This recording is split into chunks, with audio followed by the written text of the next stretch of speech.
राधे राधे गुरु जी। तो मेरा कंफ्यूजन ये है कि जैसे तुलसीदास ने रामचरितमानस लिखा है और वाल्मीकि जी ने माइक पास। रामायण लिखा है। तो तुलसीदास जी ने ये लिखा है कि जो हनुमान जी है वो वानर है, लेकिन वाल्मीकि जी ने ये लिखा है कि वो बस एक ट्राइबल कम्युनिटी के थे जो मंकी ट्राइब को प्रमोट करते थे। तो उस हिसाब से तो तुलसीदास जी ने कलयुग में लिखा है, तो हम उनकी बात क्यों माने फिर? वाल्मीकि तुलसी भय, वाल्मीकि जी ही तुलसीदास बनकर आए। ये भक्तमाला में लिखा है नाभादास जी ने कि वाल्मीकि जी ने संस्कृत में लिखी रामायण। तो संस्कृत में लिखी रामायण समझने वाले लोग कम थे, तो राम को सब जान पाए, इसलिए वाल्मीकि जी कलयुग में तुलसीदास बनकर आए और उन्होंने अपनी सारी संस्कृत की व्याख्या हिंदी में अवधी भाषा में की, जिसे रामचरितमानस कहते हैं।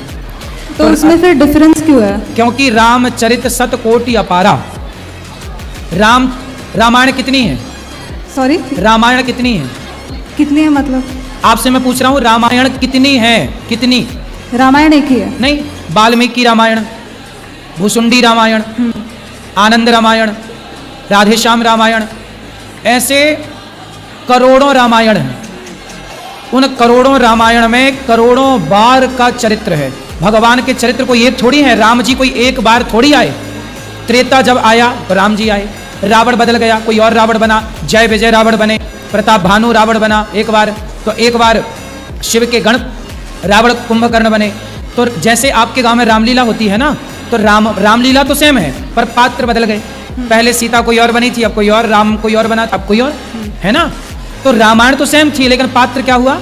बदल गया। उसी प्रकार जैसे संडे मंडे आया, बार बार हर महीने में 4 संडे आ जाता है, उसी तरह हर बार सतयुग त्रेता द्वापर कलयुग, फिर सतयुग त्रेता द्वापर कलयुग, फिर सतयुग त्रेता द्वापर कलयुग। तो हर बार जब भगवान का मन होता है त्रेता में आने का, तो राम जी आते हैं, रावण बदल जाता है, कौशल्या माँ बदल जाती है, पात्र बदल जाते हैं, राम वही रहते हैं, फिर अनेक अनेक लीलाएं करते हैं। तो मानना रियली मानना किसको है, वाल्मीकि रामायण या तुलसीदास? सारी रामायण माननी है, कोई भी अप्रमाणित नहीं है।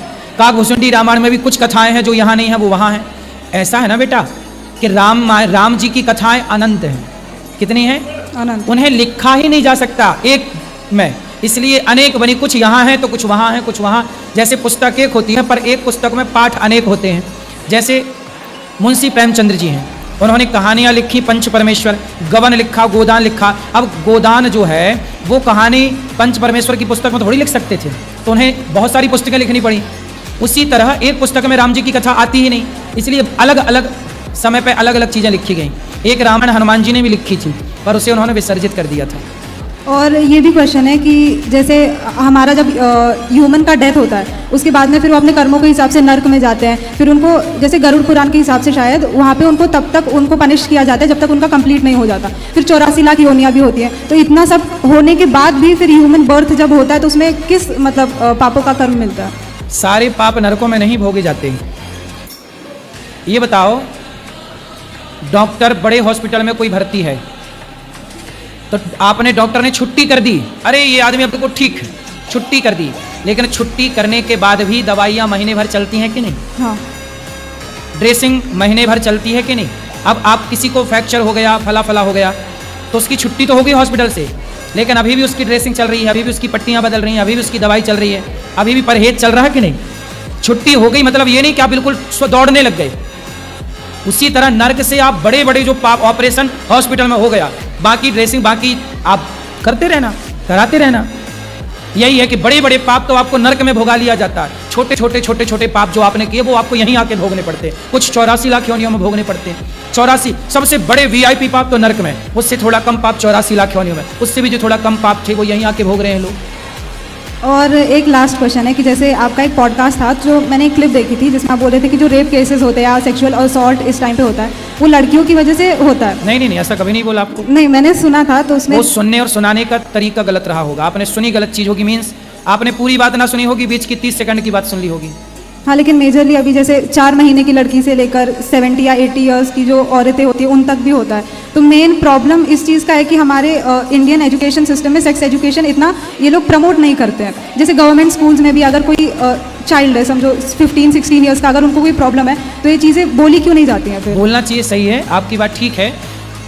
हमारे यहाँ तो काम सूत्र है। हाँ, काम सूत्र में ये सारी बातें लिखी गई हैं। तो हमारे यहाँ तो प्रमोट किया गया था, इसलिए मंदिरों में जो पुराने कुछ मंदिर हैं कोणार्क इत्यादि के, उनमें ये चित्र भी बनाए गए थे।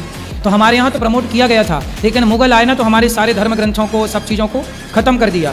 मुगलों के बाद, अंग्रेज़ों के बाद हमारे यहाँ एक अलग ही बदलाव आ गया, वरना हम लोग इतने विकसित थे, हम लोग हर क्षेत्र में ज्ञान रखते थे। अब देखो एक मंदिर है, उसमें बाहर मंदिर के ना ये सब चित्र बने हुए हैं लड़का लड़कियों के, लेकिन अंदर जाओ तो शंकर जी का मंदिर है। क्या अर्थ है इसका? कि पहले इन सब चीज़ों से मन भर लो, फिर देखो भीतर कौन बैठा है, भगवान।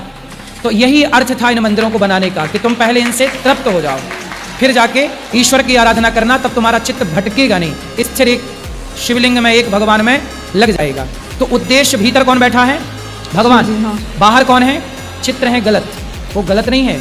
एक्चुअल हुआ क्या कि जब तक व्यक्ति इन चीज़ों से, इसलिए हमारे यहाँ विवाह एक प्रोसेस है कि पहले आप विवाह करो, विवाह में रहो अपनी पत्नी के संग, और फिर विवाह करके जब देख लो सब चीज़ों को, सारा आनंद ले लो, सुख ले लो, तब फिर चित्त ईश्वर में लगेगा, फिर भटकाव नहीं रहेगा। फिर भटकेगा कहाँ, क्योंकि आपने सारा स्वाद ले लिया है।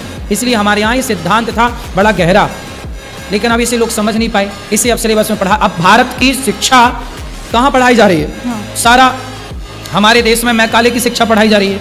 हम कहाँ वेदांत पढ़ रहे हैं, कहाँ गीता पढ़ रहे हैं? यदि ठीक ठीक से पढ़ते तो आज हमारे देश की स्थिति कुछ और होती। ठीक है। हाँ। और रेप की जो बात आपने की, हमारे यहाँ जो रेप होता है ना, उसका जो मूल कारण है, अभी देखो रेप हुआ बंगाल में एक डॉक्टर बहन के साथ, हाँ। अभी तक उसको फांसी नहीं हुई। हमारे देश में बलात्कार होने के दो कारण हैं। पहला, बलात्कारी को तुरंत जब वो निश्चित हो गया किसने बलात्कार किया, तो चौराहे पे खड़ा करके उसको फांसी क्यों नहीं दी? फांसी चौराहे पर दो और टीवी पे लाइव चलाओ, ताकि दुनिया देखे और डरे कि यार इसने किया, हम करेंगे तो हमारे साथ भी होगा। अब आपने कमरे में फांसी दी, पता नहीं दी कि नहीं, जंगल में मोर नाचा किसने देखा, तो चौराहे पर फांसी दो। हमारे यहाँ दंड विधान सही नहीं है, इसलिए बलात्कार होता है। हाँ। बलात्कारियों को लगता है यार कर लो, क्या होगा, ज्यादा से ज्यादा 10-5 साल की सजा होगी, भोग लेंगे, फिर छूट जाएंगे। पैसे वाला है तो 10 साल भी अंदर नहीं जाता। पहला कानून गड़बड़ है। दूसरा, बलात्कार क्यों होते हैं, इसका दूसरा जो सबसे बड़ा रीजन है, वो सबसे बड़ा कारण है कि हम लोगों ने, आप लोगों ने पहले पिक्चरें देखी, आज भी मूवियाँ देखते हो आप, तो मूवियों में लड़कियाँ जरा जरा से कपड़े पहनती हैं, और मूवियों में रेप दिखाया जाता है। बलात्कार के सीन पुरानी, आज के 2010 के पहले की सारी मूवियाँ उठा लो, 2090 से लेके बाद की मूवियाँ उठा लो, सब में रेप के सीन भरे भरे पड़े हैं। हाँ या ना? रेप के सीन पिक्चरों में है, पकड़ा, बलात्कार किया। ये सारे लोग, अब इतनी सारी जनता पिक्चर देख रही है, पिक्चर में देख क्या रही है, रेप देख रही है। तो जो लड़के हैं इनमें से 2-4 तो ऐसे होंगे, उनको लगेगा यार एक बार हम भी तो ट्राई करें। हाँ। जो देखा है, क्योंकि जो आप देखते हैं ना वैसे आप हो जाते हैं। छोटा बच्चा होता है ना, वो माँ को घंटी बजाते देखता है तो वो भी घंटी टन टन करता है। हाँ या ना? हाँ। छोटा बच्चा जो देखता है वो करता है कि नहीं? दादा को बीड़ी पीते देखेगा तो छोटा बच्चा भी बीड़ी उठा के मुंह पे रख लेगा। इसमें दोष बच्चे का नहीं है, आपने बच्चे को जो दिखाया वो बच्चे ने किया। ये बात मानती हो ना आप? हाँ। कि जो बच्चे देखते हैं, ऐसे ही समाज जो देखता है ना बेटा, बॉलीवुड में नंगे होके फोटो खिंचा रहे हैं, जब वो देखते हैं तो आज की लड़कियां फटे फटे कपड़े काहे पहन रही हैं, देखती हैं।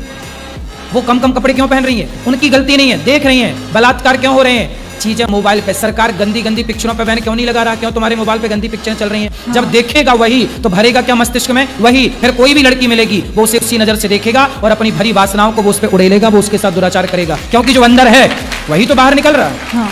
आप सहमत हैं इस बात से? हाँ। 3 गलतियां हैं। पहला तो हमारा कानून कमजोर है। दूसरा, बॉलीवुड गलत प्रचार कर रहा है, लड़कियों के वस्त्र उतार के नचा रहा है, दिखा रहा है, और आप लड़कियों को कोई ऐतराज नहीं है कि तुम अर्धनग्न क्यों पिक्चरों में दिखा रहे हो। इससे समाज उत्तेजित हो रहा है, फिर नुकसान हो रहा है। तीसरा, सरकार क्यों नहीं ये गंदी गंदी चीज़ों पर बैन लगाती? आज हर बच्चे के पास मोबाइल है, बच्चा मोबाइल पे देखता है, कुछ भी देखता है, कोई गंदी चीज़ आ जाए उसके मोबाइल पे और वो देखे तो क्या प्रभाव पड़ेगा उसके भीतर? तो ये किसकी जिम्मेदारी है? आज चाइना के भीतर गूगल नहीं चलता, उसका खुद का गूगल है। हाँ। चाइना के भीतर यूट्यूब नहीं चलता, या कुछ चीजें हैं नहीं चलती, उसका खुद का सॉफ्टवेयर है, खुद का सिस्टम है। हम भारत के लोग क्यों बैठे हाथ पे हाथ रख के, हम क्यों नहीं अपनी चीजें डेवलप कर रहे हैं? हम क्यों नहीं गूगल को खत्म कर रहे हैं? हाँ। हम क्यों नहीं अपनी चीजें लेके आए? हम क्यों गूगल पे निर्भर रहे? हम अपना क्यों ना करें?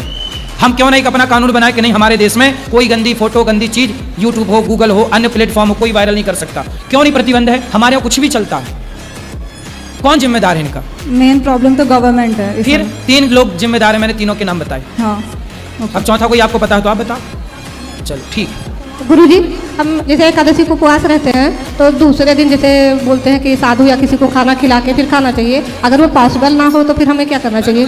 कोई बात नहीं, आप गौरी गोपाल में रोज साधु सेवा होती है, आप रोज यहाँ पे साधु सेवा कराओ कि आज एक आदमी, एक संत हमारे यहाँ हमारे नाम से खाएगा। हम एकादशी के दिन तो करते ही हैं, लेकिन दूसरे दिन का वो मैं पूछ रही हूँ। हाँ, तो यहाँ तो रोज एकादशी जैसे ही माहौल है, रोज एकादशी है यहाँ, तो ये समझो। ठीक है, ठीक है। और रोज यहाँ पे संतों की सेवा दरस परस है।